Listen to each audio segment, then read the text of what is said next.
Well, hello there, 5-9 Podcasts. I'm your host, R.McTyre, and I'm happy to be back. Thanks for joining me on the podcast. And, let's get right into it. So, today's show, we're going to be talking about art versus commerce. And so, in the chat,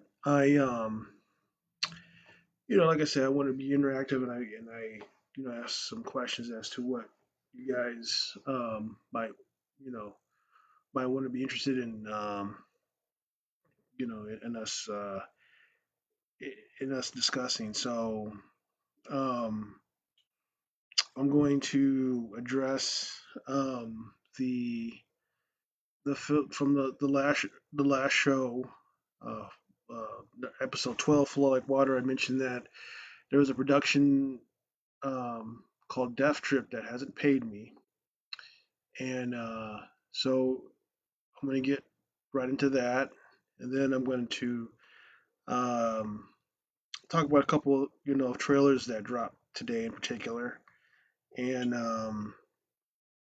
sort of then what movies that I go to get recharged, um, as it relates to art versus commerce. Um, and then I'm going to talk about Marvel because why not? Um, so uh, the first question, um, because I was already I was already going to address this, um,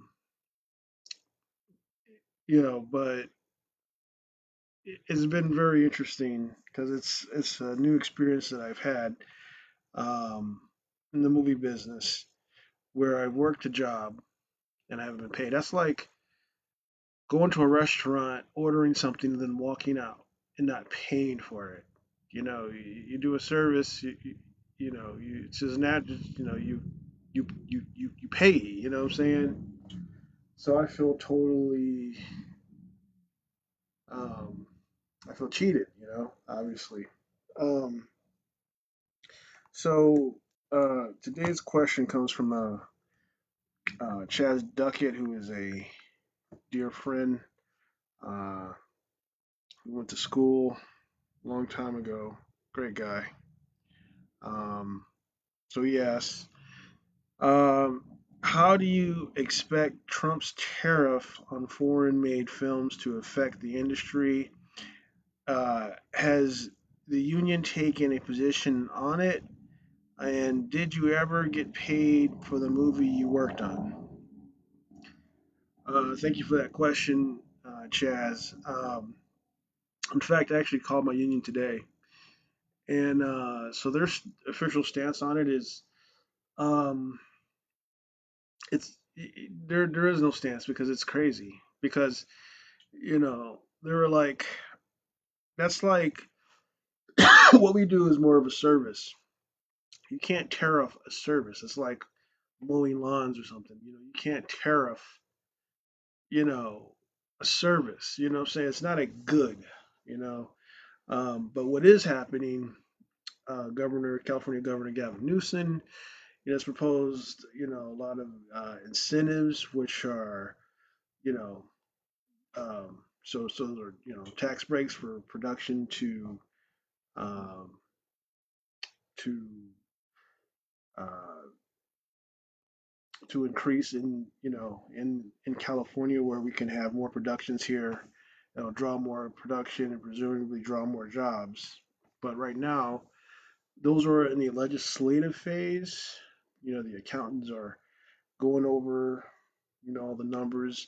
So, I mean, realistically, you won't have anything, you know, that could be passed or voted on until about June. Um, that doesn't necessarily help the people who are looking for work.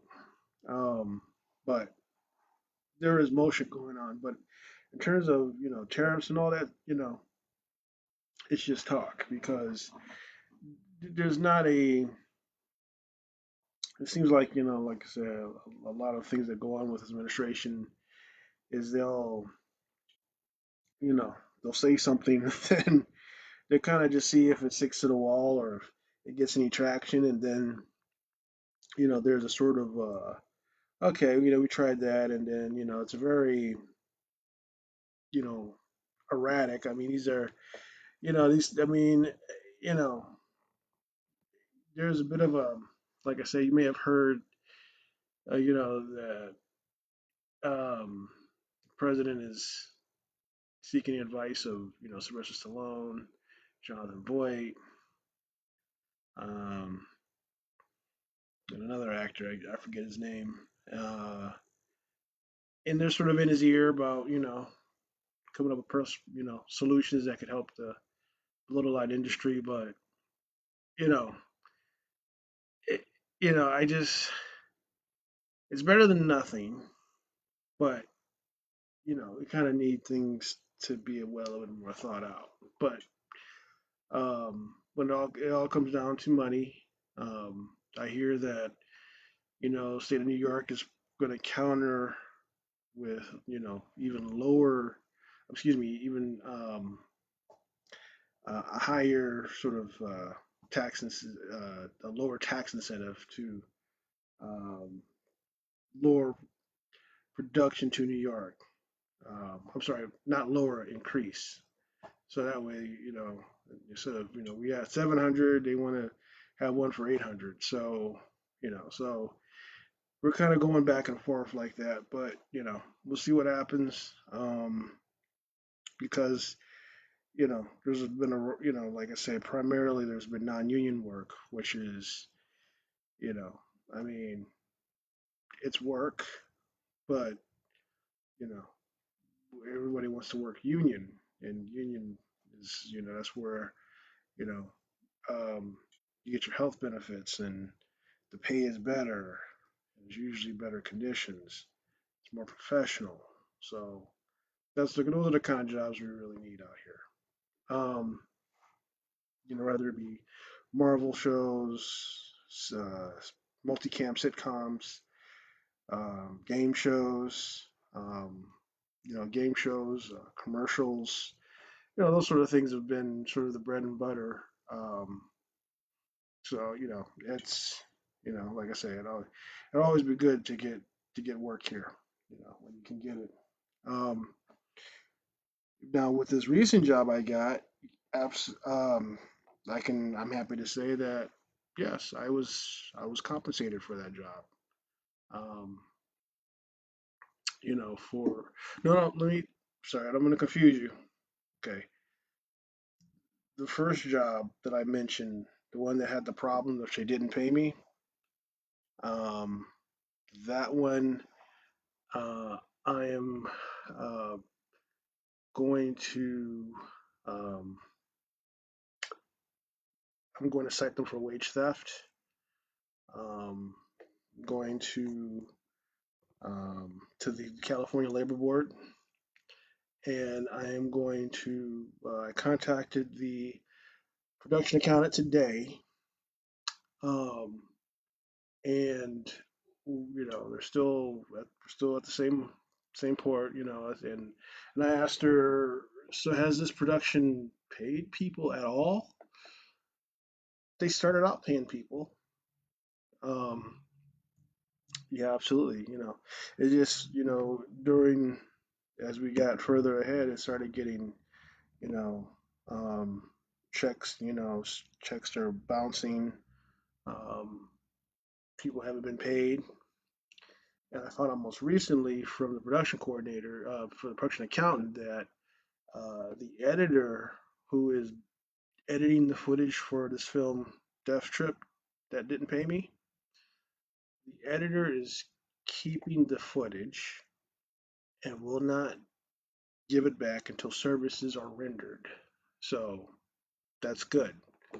Um, Meanwhile, I recently received an email, um, kind of stating that more of the same, that they're looking into it. They're trying to address the issue, but there's nothing concrete. Um, as to how this is going to be resolved.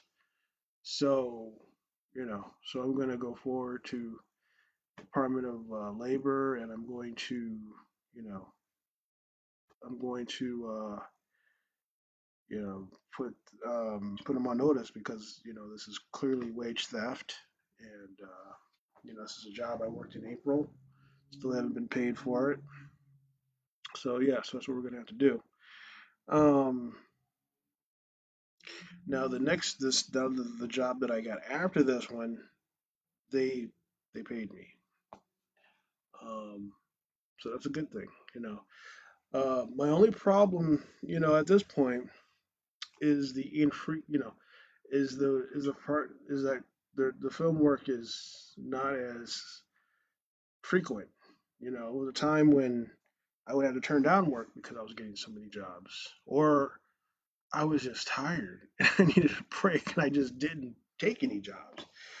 Um, but now it's like, you know, you're kind of lucky to get anything, and so that led me, to doubling down on, you know, getting a night job, um, where I have to show up somewhere and you know and do a thing and get paid for it, you know, on every week. So, mm, ooh, that's good. This is the watermelon lemon. Oh my God, it's so good. So, so the next question, um, that was submitted in the messenger. Let's see, from Nate Gonzalez, um, another dear friend, artist. Um, he said he messages me. Do you feel that Marvel is fine? Excuse me. Do you feel that Marvel is finally on the upswing when it comes to their movies after the success of Thunderbolts? Or do we have to wait to determine that until the release of Fantastic Four First Steps? Um, that's a very good question. Thank you, Nate. Um, that's a very good question.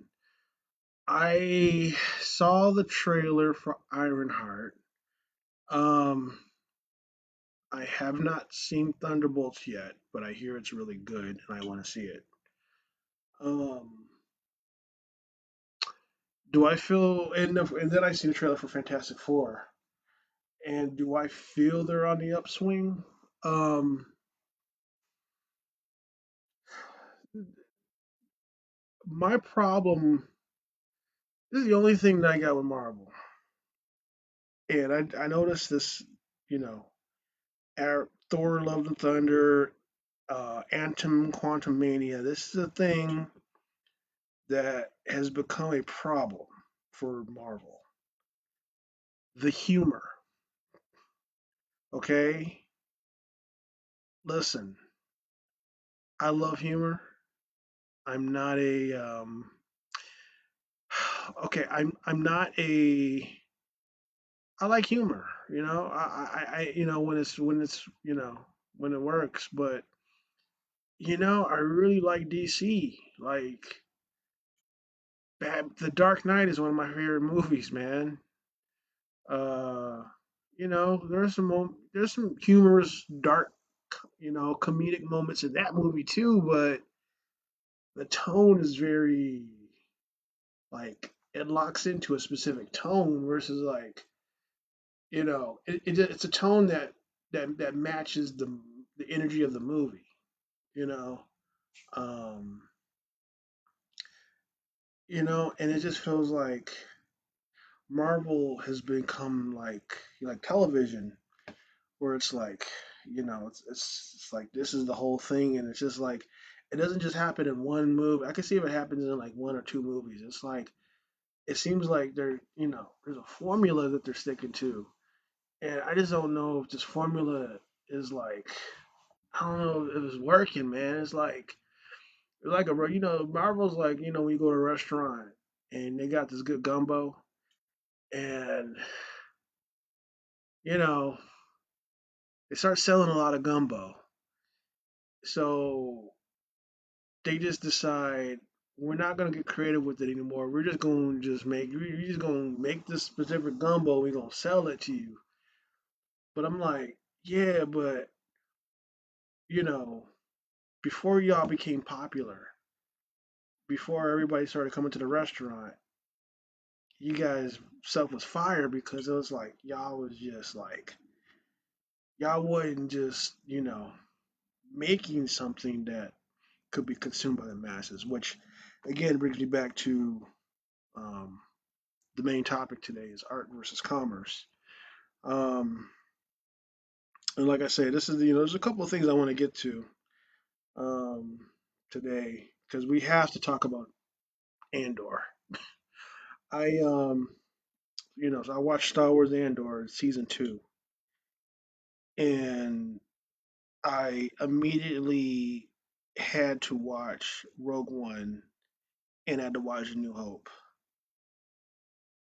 Andor is so incredibly, I can't say good. It's so on another level. And I heard this thing, like we want as older Star Wars fans, you know, we complain about it being child and for the kids. Andor is what we want. It's sophisticated, prestige filmmaking, for adults. There are things in this. There are so many things, and just the way that it literally leads into Rogue One. Brilliant. It's beautiful. Like even like from you know spoilers. Okay, you know it the Death Star is a thing that the Empire's been working on, but all the machinations leading up to the Empire hiding, how the Empire hid the project, why it took so long to build the Death Star, um, all the people that all the double crossing and the assassinations and everything to keep the project going, and and just the things that that these rebel cells had to do. It was handled masterfully, and it really showed like how the Empire is like, to steal a, I guess a quote from Qui-Gon, there's always a bigger fish, where, there's always a higher up, and that higher up can easily be, you know, chewed out by another higher up.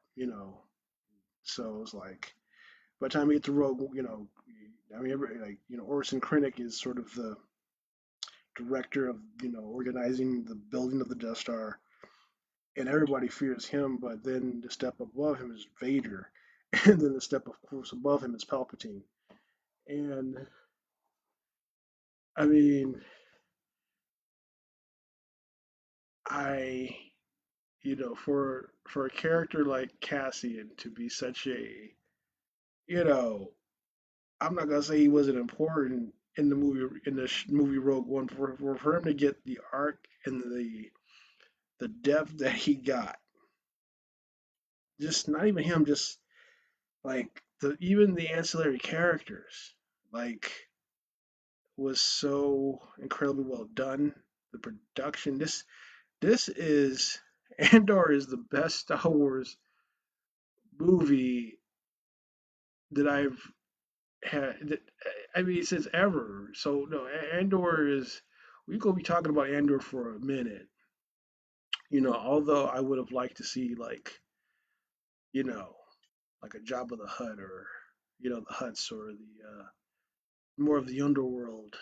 Um, I mean, it was the underworld, but I'm talking you know, like I was looking for, back. you know, you know, like the alien, like the I really like Jabba the Hutt, the stuff with Jabba the Hutt, Return of the Jedi, all the creatures and sort of thing, and that sort of thing, and the speaking of different languages, and the exotic culture. Um, but I feel that Andor delivers on, I always wanted to see like how the day-to-day society, person is living in the world of Star Wars when we're not focused on the main characters, but how does the regular person live in that world? Andor delivers in spades, and I just love it. Um, Superman trailer dropped today. Superman trailer was, I didn't know what to expect. Um, Dude, it brought a tear to my eye. I I I am not ashamed to admit that the things that got me in there was like, I mean, they knew just what to put in the trailer to make it work. Like from like you see the actor playing, Superman go from being Clark Kent to being Superman. Like that's just acting. But the scene where Superman gets thrown, I'm just a sucker for this. But Superman gets thrown to the pavement, and then one of the people go in and help him.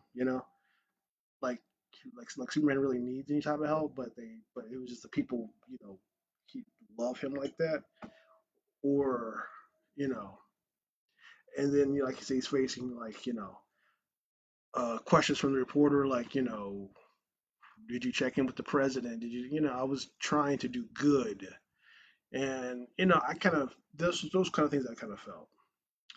Um, I like the dog. What can I say? I'm a sucker for dogs. Yeah, I like crypto. Okay, whatever. I think it's gonna be cool. Um, they got me. Do I think it's gonna be better than the OG Superman? No, no.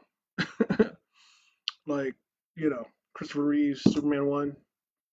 No, because for some reason I don't know what it was about the '70s, but they were making movies and they were doing it well. Like the story was perfect. They casted the perfect people.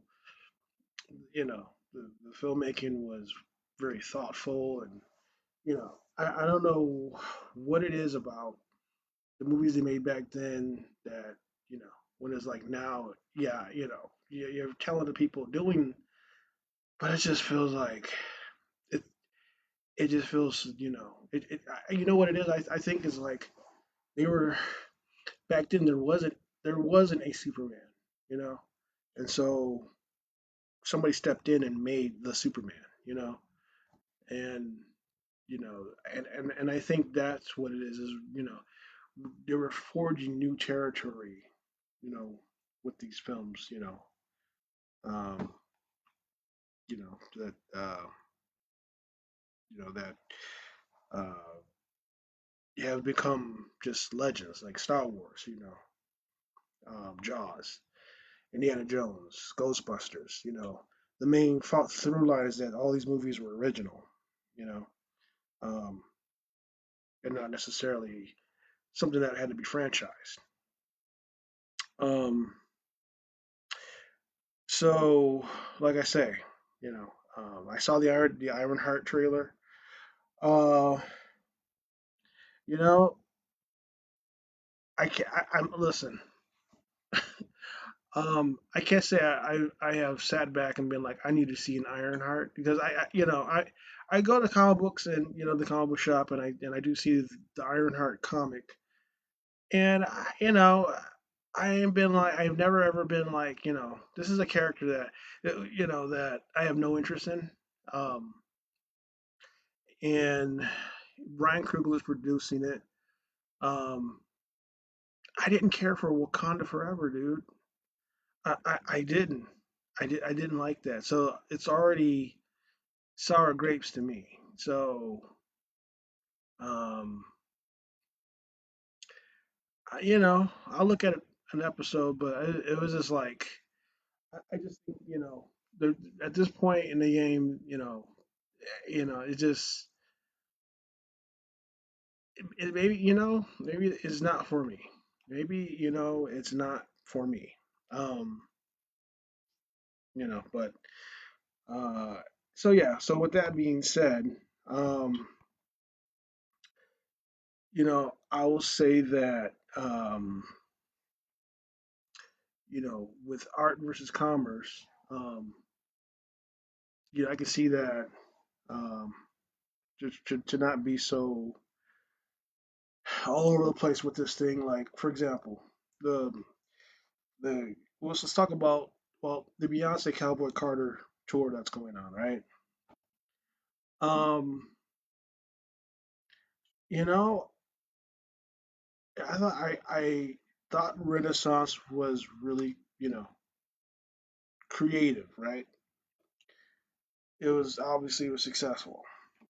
So you know so Beyonce decides to do this country album, don't work for me, and then she does a tour, and then within the tour, she's also trying to sell uh, fragrances and selling liquor. Um, Again, my interest is in not necessarily the music, but as a entrepreneur and seeing how they do things. How the you know Carters are marketing themselves and kind of seeing how like you know she's not. I hate to say it, but she's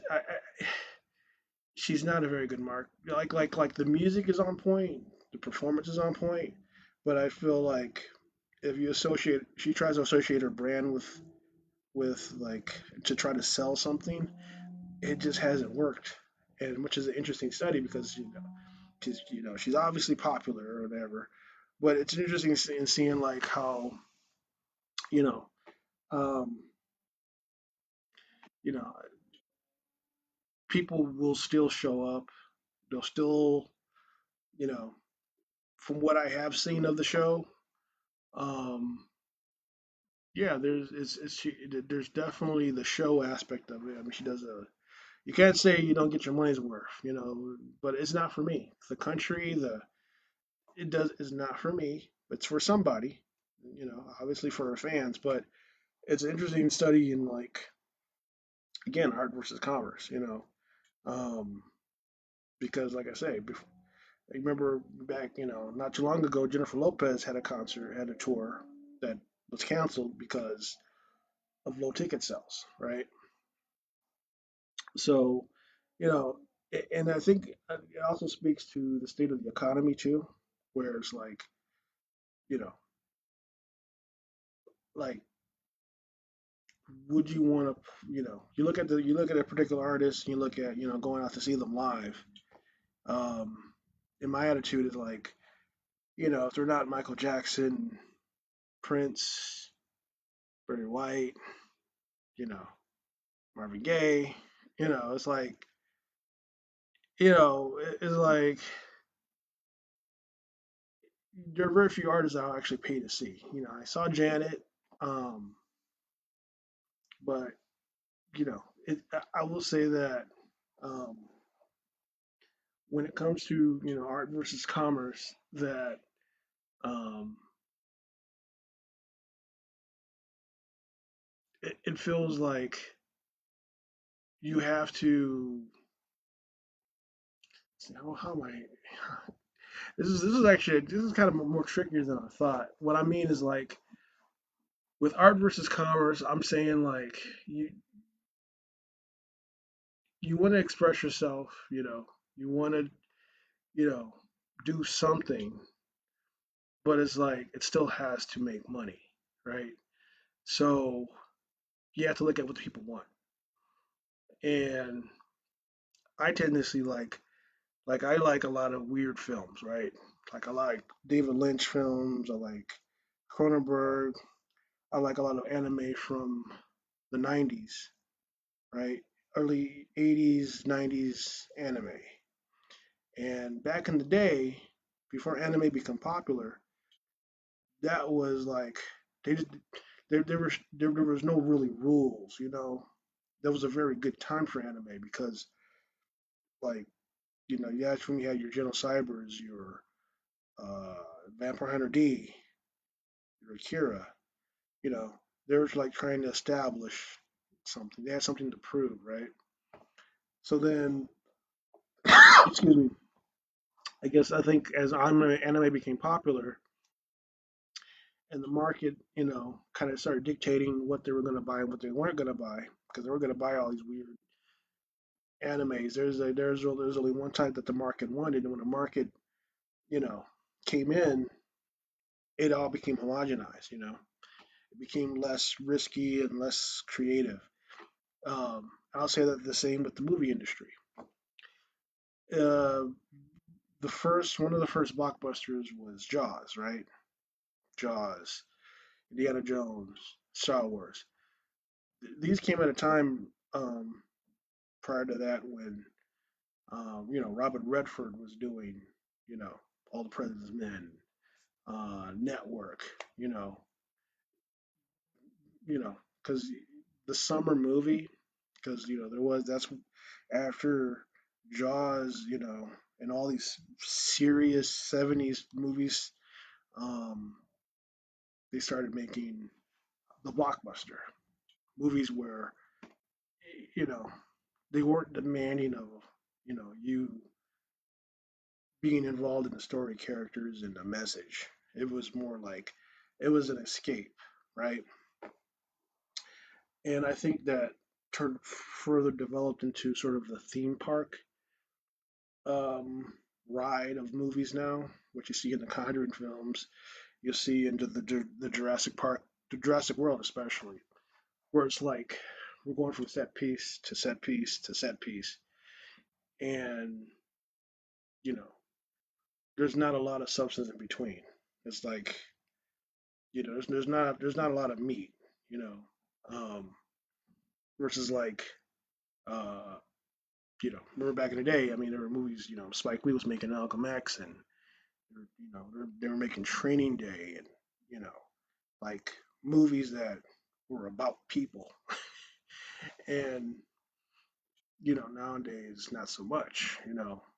Nowadays you have you know these big budget films, and the problem with these big budget films is they're huge bets. So when they don't work, um,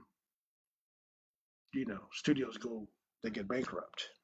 Um, so like I say, so that's in terms of like I say. Now China um, has um, came up, and China, India, and let me see, um, Taiwan. Um, they're making their own films. They have their own film and they have their own industry. And but in China in particular, there's one that's doing really well. And I think what it is now is that America's main export has been film. Um, and I think now when um, a lot of these countries are deciding that they don't need Hollywood anymore. They're making their own films. They got their own studio. They got their own They're trying to build up their own infrastructure. And you know, the globalization. When you throw in the streamers and Netflix and all that, um, the film market, has become very um, overstuffed with like you know, there's so much entertainment and so many things out there. You know, then you throw in you know other forms of entertainment like live entertainment, video games, um, music, all a lot of um, so basically what this long-ended thing to say is that um, in the world of art versus commerce, you know, there's so many, you know, the you know when I mean you have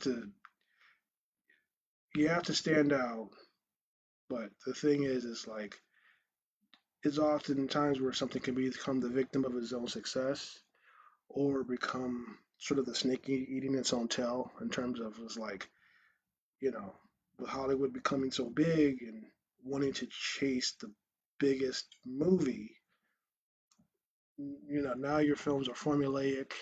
They're making sequels, remakes, lack of originality, and you know, it's sort of I would say, it's like when you mine something, you keep mining diamonds, and then you keep mining until there's no more diamonds, or you keep fishing in a particular lake, and then eventually there's no more fish.